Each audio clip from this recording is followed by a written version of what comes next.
Okay. So yeah, again, welcome everybody. We had a bit of an issue this morning with the morning keynote. So I was just walking on the street and I found this bloke, and he happened to be working for the Internet Society. So I thought, okay, that's great, you know. And his name happened to be Robin. So hi Robin, I promised him a free lunch. So then he came along, and and he already had a presentation ready. So that's great. Robin Wilton, working for the Internet Society and also working a lot on the issue of data ethics. And we've also been working together, luckily, with that center. And he's very, very active worldwide, even, looking into this issue. So he just told me that he's been active in working on data ethics with the African Union recently. So there's a lot of stuff going on across the globe, and in that sense he has a background in philosophy, but is actually doing something practical with it that actually has real world value. So in that sense that's kind of new for us to see that. So without further ado, I think Robin, I'd like to pull you forward and give a warm applause. Thank you so much, first off, and good morning everyone. What an introduction. For me it's a pleasure, and it's also a privilege to be back here at Trinity College Dublin. Not only does that indicate that I must have done something okay last time, because they invited me back again, but also thinking about it on my way here, it dawned on me that actually my great-grandfather and great-uncle both studied here, one divinity and one medicine. But then more recently, a teacher who was one of those teachers you look back on and suddenly think, 40 years later, wow, that guy really actually shaped the way that I think about things. And he was educated here as well. Which I mentioned because he was a science teacher for kids between the age of about 7 and 13. But if he thought you were up to it, he would offer to teach you German as well. And he spoke French. He taught English once you got to the 6th form, especially literature. He was an author, it turned out. And he went on, after he left that school as a teacher, he went on to basically invent hyperlinks because he wanted to create a CD that was a history of Western philosophy, linked by theme. So that if you were investigating a particular theme, you'd get links to what Aristotle said about it, and what Nietzsche said about it, and what Kierkegaard said. And he wanted to do that, and he couldn't figure out a way to do it, so he invented hyperlinks. So an amazing guy, and I didn't appreciate him enough at the time. So appreciate the teachers that you have. Right then. I'm obliged by our marketing and comms people to put in a quick summary of the Internet Society. We have a vision of an open, globally connected and secure Internet that delivers benefit to everyone. And there are two key features to that. If you can't get to the Internet, then obviously you won't get much benefit from it. And if you can get onto it, but you can't trust what you're doing, then again, the benefit to you is restricted. So some of our work is about rolling the Internet out to regions that don't have access, or where there are economic or social barriers to access. My focus is more on the trust aspects of it. And so what I'd like to look at today is some of the trust aspects of personal data and online services. And I'm going to do it mostly through the lens of IoT, Internet of Things, because I think that's a growing area that reaches into the lives of more and more of us. We have chapters everywhere. There is one in Ireland. I'm not honestly sure what it's up to at the moment, but I can find out for you if people want to get interested and get engaged with that group. And we've got we have 5 regional bureaus covering various geographic areas around the world. So thinking about the reason why I wanted to use IoT as a lens for this is that I think IoT in many respects changes the privacy landscape. We've got an established approach to data protection going back about 30 odd years, because that's when the first sets of data protection principles were first really about. Principles like purpose of use. So that's a pretty mature set of disciplines, and it's a pretty mature set of laws. I mean, GDPR is just the latest evolution of that approach to data protection. And yet I think in the consumer space we still have poor outcomes.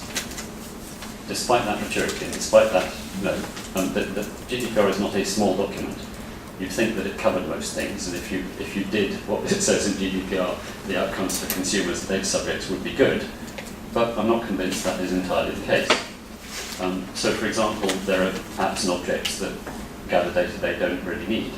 Apps that say that they're a torch, but actually siphon off your contact book and sell it to someone else. That feeds into an ecosystem of the monetization of personal data. And that generates an enormous economic incentive to collect, monetize, and in some cases abuse the personal data of people who go online. And another example of poor outcomes, I think, are the kinds of consent notice that I'm sure you've all seen. A cookie notice that says, we need cookies to make this site work. By continuing to browse this site, you accept our use of cookies. That's not really a consent dialogue, is it? That's kind of take it or leave it. The other ones I particularly resent are the ones that say, we want to update your software. Do you want to do it now or later? I think salesmen call that the half Nelson, because you're giving someone a choice, but it's a choice between pay now or pay later. So I think, I hope you'll recognise those sorts of examples. And I think the long-term effect of those is that they actually undermine your trust in that service provider or that product. And I think that's a bad thing in general. Now, the reason I put a lovely vague hockey stick graph there with no scales, so I can use it to say just about anything, is that I think that data monetization ecosystem that I mentioned, it's like an engine, and the fuel of that engine is personal data. And what happens with IoT is the volume of personal data that you generate just by walking around goes up, probably exponentially. If you search online, you'll find articles about some researchers who just bought half a dozen IoT products, configured them, set them up, connected them to a box, and just left them. And at the end of a week, these things have generated sort of 1.5 gigabytes of data, just sitting there. I'm making up the numbers, but the principle is there. These devices generate lots of data, and that data goes to someone else. So I think what happens to that monetization engine is that it's about to get a massive fuel injection. And that creates a momentum which is very hard for us as individual consumers to influence. It's also something that we noticed in a futures report that we did that was done by our chief economist a year or so ago. He observed the theme of increased centralization of data. And Internet of Things increases that as well, because things talk to each other. So there's machine-to-machine connectivity. That means that more data is being generated, whether or not a human is actually doing anything. But most of that data is actually about humans. And I think that that has the potential to have a profound impact on our privacy as individuals. So the way that I've summarised that is I think people tell us we live in an information society, but they're not so keen to remind us that actually most of that information is in the hands of someone else. So I think of the question that's implicit in this session, why practice ethics in research and innovation? I think it's that's the bottom line. Our lives, whether online or offline, generate data. Most of that data is in the hands of others. They can use that to do harm or good, and therefore we're dependent on their behaviour. So our well-being is actually dependent on them, and I think that's what trust is. It's a belief that someone else will act in your interests, even if they've got the motivation and the opportunity to do otherwise. And clearly they've got the opportunity, and they've got the economic motivation. So what I'm interested in doing is increasing the pressure on them to behave ethically, and I hope you'll help me do that. So, some implications of that wonderfully vague hockey stick. Data growth is roughly exponential. human capacity to absorb and process that data remains pretty constant, has done for a few tens of thousands of years. So increasingly, we're not actually the direct consumers of all that data. Things like that only make sense to us if they've been processed by something on our behalf. The things that your smart light bulbs do don't make sense to you as a stream of data until that data has been interpreted by the app on your phone and presented to you in the form of a lovely pie chart that says, this week you used 30% less electricity than last week. The raw data itself is there, but actually as humans, we tend to only to be able to make use of it once it's been filtered and processed by something else. It's actually even more basic than that. When you use a search engine, it might give the impression of showing you everything about the search topic that you type in, but of course it's not. That's a curated stream that's showing you a highly filtered version of what you asked for, based on criteria that you didn't control. So when I say that this data will only be compensable to us if filtered or modelled, that filtering and modelling may be in our interests, but it might also introduce bias. So the search results that you see, it's quite fun. I use a VPN, a virtual private network, so that I don't necessarily appear to be in the country where I am, because I'm a privacy paranoid. But it does mean that when I search on some search engines, in some browsers, I get all my results back in Norwegian, because the VPN endpoint was in Oslo. So it sort of shows you, if you push around the page of the envelope, it shows you how much curation is going on without you being told. And I think this is also, thinking of European regulation, this is why so much of regulation is focused on so-called algorithmic decision making.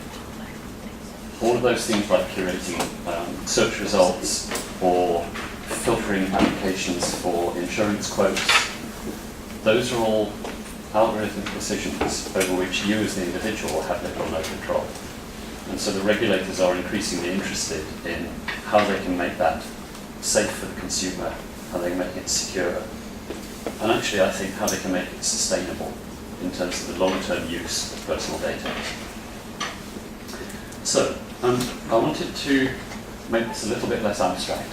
So I've chosen 3 sort of case studies to look at a few themes here. One about context and risk, one about personal impact of IoT, and one slightly more generic about sensors and design. So is anyone here going to do things with IoT in a practical development sense? Some, I think. Well, Dave's nodding anyway, so he's hoping that his students will. Okay, but I think even if you're not, so that bit on sensors and design was actually done for a master's course on IoT. But I think what it does is it will flush out some of the issues in designing this kind of product and service. So I think that could be useful to you as well. So, first example about context. This is a real case from about 2016, 2017. This was a company called CloudPets, which had a wonderful idea.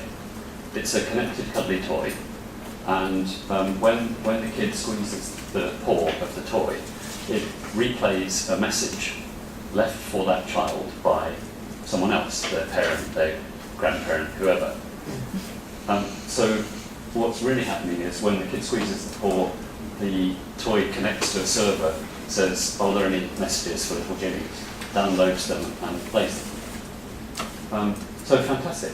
But on the other hand, it turned out that that obviously for the toy there's also an app that the parent has, that sets up, who can Jimmy have messages and problem solve. But in order to talk to the app, the thing broadcasts on Bluetooth, and there was no authentication handshake on Bluetooth. So if your kid was sitting on the bus and there was someone scanning Bluetooth on the bus, chances were they could identify, or they could pick up the broadcast for this toy. So actually, the messages left on it might be from just about anyone, really, which is a bit weird. What then happened was the company had 2 databases. They had one subscriber database for people who bought it and subscribed to the message service, because you had to pay a certain amount. Having bought the toy, you then had to pay to have the messages. So that database had subscriber names and payment details in. And then, of course, they had another database that had all the messages from Granny saying, sleep tight, may your dreams be full of unicorns and rainbows. But they hadn't really secured those. So, for example, someone who was a subscriber noticed that in the URL that they got in their browser, there was a 6-digit number. So that looks like a subscriber number. I wonder what happens if I increment it by 1, and they got the next record in the database. So actually the whole database could be retrieved. Then they figured out how to get the whole database anyway, as a whole, so they copied it. Then they deleted the original. Then they ransomed the company and said, do you want your subscribers back? But of course, they could also have sold that data on the black market, because names of credit card holders with credit card details is worth a few bob. Then he thought, well, hang on, if that worked for the subscriber database, I wonder if it works for the message database as well. So they did the same thing. They got access to the database, which was unprotected. They copied it all off, they deleted the original, and then they ransomed the subscribers to say, would you like your messages back from Granny to your kid? So the threat model here is quite extensive.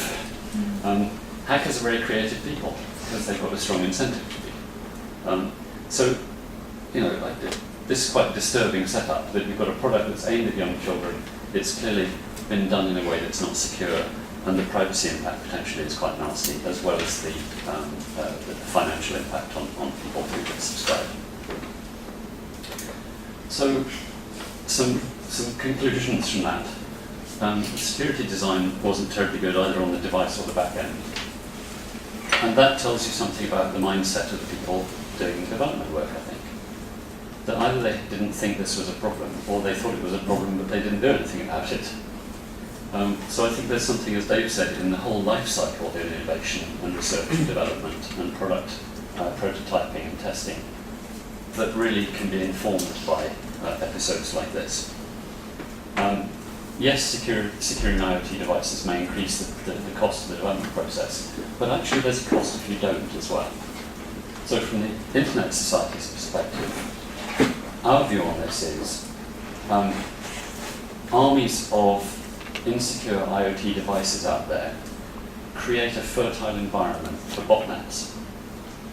All those secure devices that could be hijacked and then used, for example, to deluge a server with requests and force that server offline, the so-called denial of service attack. So as the Internet Society, we don't like that because it puts the integrity of the Internet at risk as a trustworthy infrastructure. The problem is that the costs of mistakes in this area don't usually fall on the creator of the mistake. It's not them that gets taken offline. There was an episode, I think, was it the Gambia? They got knocked offline essentially because a botnet attacked its internet address server. The company that gave rise to that flaw, that vulnerability, that allowed that botnet to be recruited, didn't suffer at all. It was a country that got knocked offline. So we have to find some way economically of feeding those costs back to the origin of the problem. Okay, so second example, this one's about personal impact. I was recently at the TNC conference, the Terrain Networking Conference, which is now run by Géant for higher education network operators. And one of the keynotes was absolutely fantastic. Dr. Mo from the Norwegian University of Science and Technology. She has a heart condition that means that she needs a pacemaker, not just to regulate the beating of her heart, as pacemakers often do, but actually just to keep it beating. So if that thing stops, so does Marie. So she discovered actually through a couple of episodes that there were some quite bad design flaws in this device. I don't know if any of you have been to Covent Garden Tube Station in London. But if the lifts are out, you've got 162 steps to go up. She was there with some colleagues, and she thought, well, there, I'm not waiting for the lift, take the steps. Got halfway up, and suddenly just went whoop. It was like running into, she said, it was like running into a wall. And she's going to run a marathon, so she knows about sort of long distance running and hitting the wall. She said it was like that. And what had happened was her heartbeats had gone above a certain threshold, and the device had been programmed to, if that threshold was exceeded, assume that something was wrong and halve its impulse rate. So her body was trying to go up 162 stairs, and her heart was being told to beat at 72 beats a minute. Not very helpful. She checked in and said, "Look, this is a real problem." And they said, "Oh, you need a firmware update." So what she then found was, for a start, I mean, that was not a very good failure mode for that device. It could have killed her. She had another episode where she was waiting on a plane, and all of a sudden felt really, really bad, and thought, actually, this must be something to do with the pacemaker. Pressed the panic button. They stopped the plane, got her off, took her to hospital. She woke up, and on the trolley next to her were 6 different manufacturers' pacemaker controllers, because there's no interoperability. They all use different standards. And if the hospital she'd gone to had either not been able to identify which pacemaker she had, or hadn't had the controller for that pacemaker, they wouldn't have been able to do anything to it. So there's some real technical design factors here that had not been done well. And this is, I chose this one because of its very severe personal impact. But actually, there are lessons here about updating IoT devices in general. Think of the connected vehicle. One of the things that IoT is being used for is to give driver assistance. For example, to warn you if you're about to pull out in front of another car. So it detects that you're starting to change lanes, and it knows that there's a car just there, which you haven't noticed, or it's in your blind spot, and so it beeps at you. When do you want that firmware to be updated? Would you like it just to be pushed from the server to the car because it's urgent and important? Would you rather it happened when you requested it, in which case you might just say, no, update it later, don't care? Or do you want some sort of negotiation, or do you want it to happen when the car's in the garage? So there are all sorts of basic design questions, even about updating the firmware and how and when you do it, which I think are generally applicable. And I think they have an ethical impact. Okay, so then I wanted to pick a more generic set of use cases. And you might have heard this stuff about the fitness trackers called Strata, where they decided they would publish their mapping data. And people soon realized that actually what that allowed you to do was map hotspots where Strava devices were being used a lot. And some of it was just sort of mildly interesting, you know, a lot of people run around Hyde Park, or a lot of people run up and down Clare Street, or whatever. But some of it was a bit more revealing in ways that neither Strava may not have anticipated. I very much doubt the wearers of the devices have anticipated. So this is a map of a US military base somewhere in the middle of a desert, with some big communications domes and some barracks and stuff. And because they're US military personnel, they stay fit and they jog a lot with their Stravas on. So you can tell where the bases are and where the military personnel are jogging. I didn't manage to find a good URL for it, but there's a very good article in the French press about a guy who did the same piece of analysis, and he managed to track down and identify French counterintelligence personnel, because some of their offices are publicly known buildings. Some of these people go jogging on their way home from work. Some of them wear the Strava all day anyway. So he was getting their place of work, the place in Paris where they jog, and where they live. And it wasn't hard for him to figure out who they were.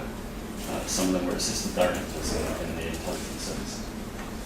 So, an apparently simple device can actually have quite profound privacy consequences depending on what happens to the data.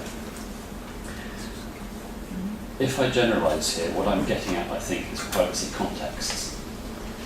When you put a device on, you do it for a particular reason, and in your mind that sets a context that says, okay, this is my fitness tracker, it is collecting information about my fitness. But it's also collecting information about your location and when you're there. So it's eroding contexts between your mindset as I'm getting fitter, and your mindset as I wish to have my location details published on a globally accessible map. If you think back to the Planet Pets, the connected toy example, there was some really bad context erosion there, I think. You wouldn't normally, unless you're Wessel obviously, walk up to a stranger in the street, drag them into a conference room and say, hold forth for a bit. The same way that you wouldn't drag them into your child's bedroom and say, off you go in there, I'll check in on you in about 8 hours or so. That would be a really weird context violation. And yet, essentially, with that connected toy, what you were doing potentially was inviting any old stranger into the context of your child's bedroom. So I think this idea of context is a really powerful one. It's not mine, by the way. Helen Nissenbaum wrote a paper on it, how many years ago? 80s? Late 80s, 90s, I think. Maybe before then. But Helen Nissenbaum wrote a paper about contextual integrity as the basis for privacy. And it's I think a seminal concept.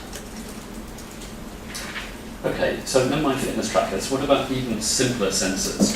And as I said, this was done for the folks at the International Centre for Theoretical Physics who were doing their summer school on IoT and radioactivity sensors. So I thought, well, I don't know anything about radioactivity, but I'll make something up.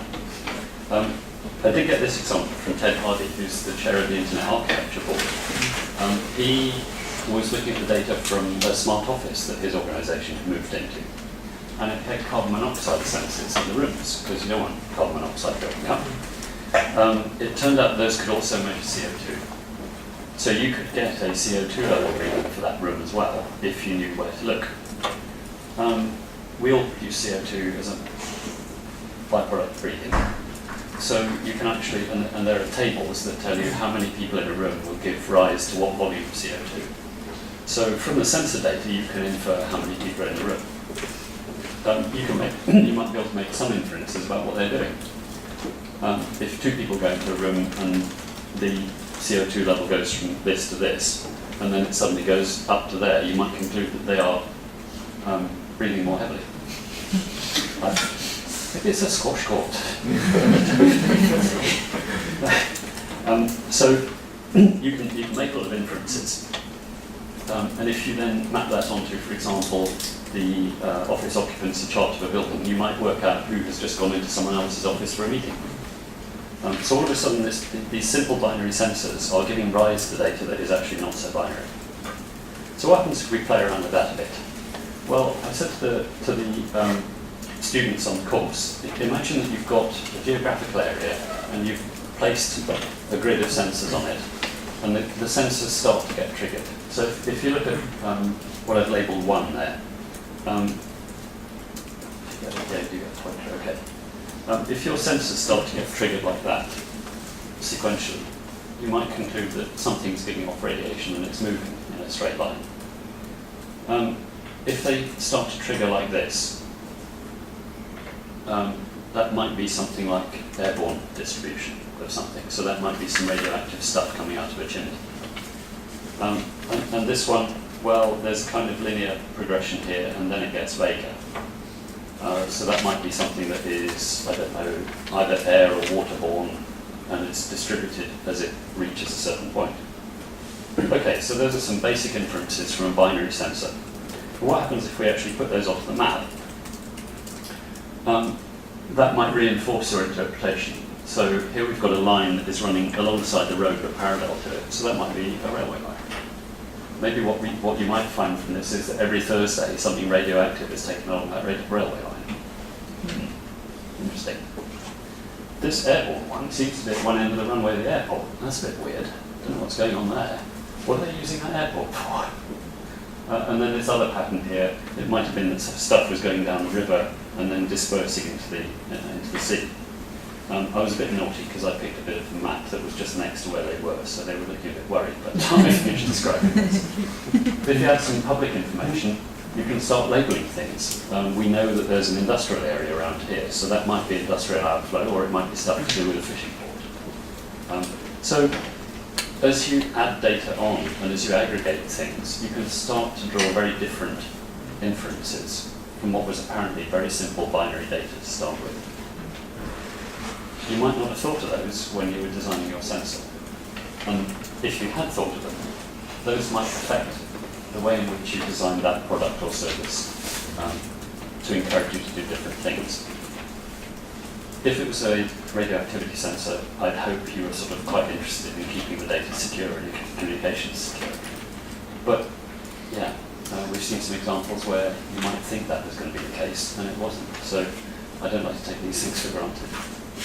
Okay, so some examples there of connected toy that eroded privacy context with children, and it exposed buyers to blackmail, and also the product manufacturer to blackmail as well. The pacemaker could have had absolutely disastrous health consequences for its wearer. Exposed issues of interoperability, lack of standardization, poor design, nasty failure modes. And of course, how long can she wait for that firmware update to happen to her heart? What happens if they're halfway through, the little hourglass is saying, please wait, your download is in process, the stripy bar is making its way and it stops. What do they do then? If the thing's turned off, then her heart's not beating. They can't really jumpstart her, because what will that do to the microcode in the electronic device? So actually it turns out that a lot of people who have that pacemaker and are aware of that problem do not have the firmware updated, because it's actually more dangerous than living with the risk of the defective device. I'm glad I'm not in that situation, touch wood. So, this is not so much about data as what can be done with it. I hope I've shown with that last set of examples that inference and correlation can really change the picture. And of course for us as digital citizens and digital consumers, there's Dr. Pridmore's outstanding pithy remark, I think. You don't have to be in the statistics to be affected by the statistics. That is basically what targeted marketing is. Targeted marketing is you seeing advertisements that may have nothing to do with what you did online, but everything to do with what people like you did online. And obviously, you have no control over that. So you suffer the poor privacy outcome, but without having done anything to justify it. So, yes, we live in an information society, but information asymmetry creates asymmetry of power. And that information is an asset, but who's got control of that asset and who gets the benefits from it? There are a lot of points in the value chain for personal data where value is added if you're an economist, but very little of that value actually filters back to the data subject. So how can we increase that? How can we actually derive the value of this for ourselves? Or at least ensure that if someone else is getting value for this, that they're doing so ethically. Okay, so I think it's time for me to sort of think about winding up. 2 or 3 more minutes? Okay. So I want to think about some practicalities here. When we're thinking about the ethical impact, the potential impact of these products, there are clearly life cycle and security functions that need to be built into the design. And those include both early design decisions, like, is this actually an ethical product to develop?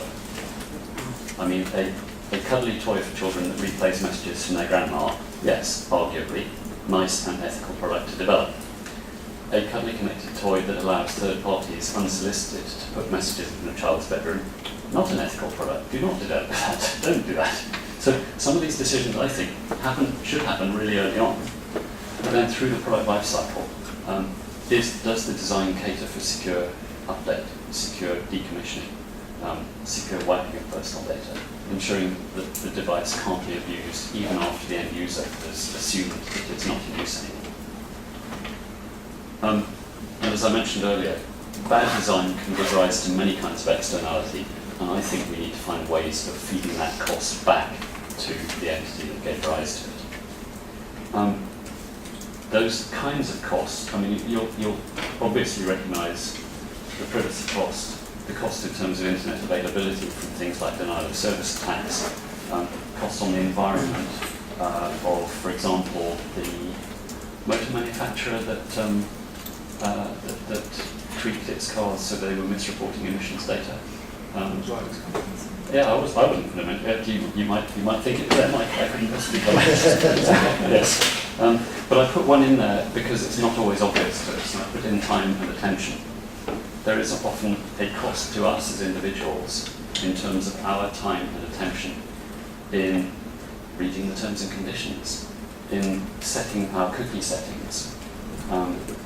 All of those things take our time, and there's an ethical obligation, I think, on service providers and product designers not to abuse the limited time and attention they know we have, and take advantage of that to shove through terms and conditions that we would not otherwise agree to. And a couple more principles. I used to be one of the sort of, well, technology is neutral, it's what we do with it that has the ethical dimension. And Sarah Spiekerman put me right on that, politely but gently, and said, no, every technology that you encounter is the result of a series of ethical decisions. Everything that reaches the market has gone through a number of decision points, and at each of those points there are ethical factors that you could take into account if you choose to do so. So actually technology itself is not neutral. Neither is what we do with it, but the point is here, if you want the technology to address its ethical responsibilities, you have to do that by building ethics and values into the development process. Happily, there are some good sources of guidance on that, and even more happily, one of them is in the room. So Dr. O'Keefe is with us and has recently co-authored a book with Dora O'Brien about, Dora O'Brien's funny. I don't know if your Dora O'Brien is funny. I know the other one's funny. They know each other. He says he's funnier and more modest. Excellent. A really good book on ethical data and information management, which I commend to you. And Sarah Spiekerman has written a book, which I think, by implication, is probably the fruit of her teaching work, because a lot of it reads like a structured course in how to apply value-based design to ethical IT innovation. It's extremely useful, it's very systematic, approachable, and I recommend both of those. But even for those of you not undertaking development projects, if you're a data controller, I think there's a simple question to answer. If you're challenged to produce evidence that how you made the ethical choices about what you do with personal data, could you do so? And that's probably not a bad rule of thumb for GDPR compliance, actually. I hate to undercut any consultants in the room, but if you do that, probably won't go far wrong. Okay, so really quickly, the Internet Society has also produced a trust framework specifically on IoT with about 40 questions that it encourages manufacturers and developers to apply to analyze their IoT products, covering three broad areas: security, data privacy, and sustainability. It's out, it's publicly available. You can use it to assess other people's products if you want. And I would really like to see this taken up as part of a certification scheme, so that a third-party body applies those criteria to connected products and services, and then perhaps does a rating, like a Which magazine review, to say, well, these connected light bulbs scored 37, these connected light bulbs only scored 10. I think that would be quite useful information for consumers to have at the point of choice. So with that in mind, something I've been trying to flesh out is the idea of a trust framework where there is some indicator to the consumer or the user at the point where they make the choice, do I want to use or buy this product? That if you, for example, click on that trust mark, what you might get is a very short set of ethical commitments from the organisation that produced that product or service, saying, for example, we don't sell your data to third parties. We don't collect more than we need. You can have and delete your data if you want it. Just really simple, high-level commitments that you could understand and which would allow you to form a judgment as to whether you think you trust that product or service or not. But trust is better if it's backed up by something. So I would really like to see some kind of a trust framework that has policies and processes that can be independently audited by accredited assessors who can give an independent third-party view as to whether a data controller is living up to the ethical commitments that they express and which the user uses when they're making their decision. Okay, so I think that's probably enough for me. It's probably enough for you. But I think we've got time for some Q&A if that would be useful. Thank you.